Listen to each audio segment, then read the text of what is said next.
ওখানে একটা ব্যাঙ ডাকছে, ব্যাঙটিকে একটি সাপে ধরেছে। আপনাদের দেখাচ্ছি। গ্রামে যারা আমরা থাকি তারা জানি সাপে ব্যাঙ ধরলে ব্যাঙ কীরকম ডাকে, কিন্তু কী সাপ সেটা জানি না। আপনাদের দেখানোর চেষ্টা করছি।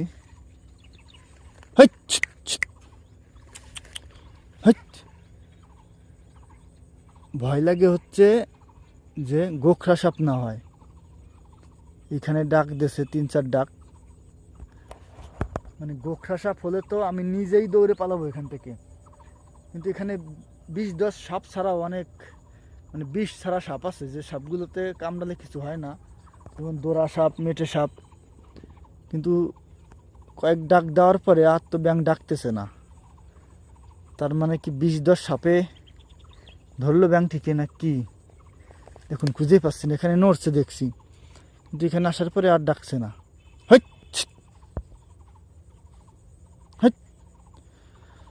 আর আমার এই শব্দ শুনে বিটু চলে আসছে, মানে ভাবছে কাউকে ধাওয়া দিচ্ছি।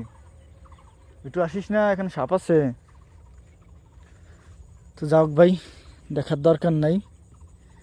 খুঁজে পেলাম না, পেলে আপনাদের দেখাইতাম। ভয়, ওই যে আবার ডাকে। কি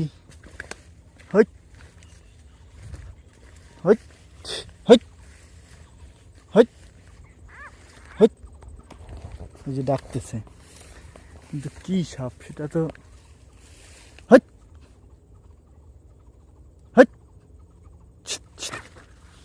দেখছেন, ডাক শুনছেন আপনারা?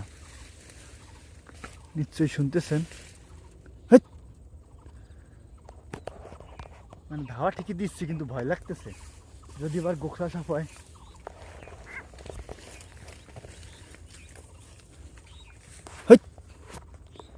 কোন জায়গা ডাকে?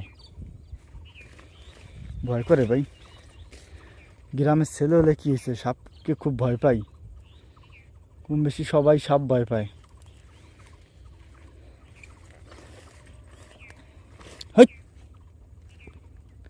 না, খুঁজে পেলাম না। ভাবলাম দেখাবো আপনাদের। বিটু দেখেন নেমে যাচ্ছে। বিটু দিকে আয়। থাক, দরকার নাই, ভালোই ভালোই চলে যায় এখান থেকে। তো দেখুন চারিপাশে ধান আর ধান, কি সুন্দর পরিবেশ। যতদূর তাকাবেন সব ধান। বিটু আয়, বিটু চলে আয়। তো গ্রামীণ পরিবেশগুলো দেখতে অনেক সুন্দর। যারা শহরে থাকে তারা বিশেষ করে এগুলো দেখলে পাগল হয়ে যায় যে ওহ কি সুন্দর পরিবেশ। কিন্তু আমাদের থাকতে থাকতে অভ্যাস হয়ে গেছে, আমাদের আর ততটা ভালো লাগে না। হ্যাঁ ভালো লাগে, কিন্তু গ্রামীণ পরিবেশ আর শহরের পরিবেশ তো অনেক ডিফারেন্ট, বুঝলেন না? এখান থেকে স্কুলটা কি সুন্দর দেখাচ্ছে, মেঘ মেঘ ভাব আকাশে।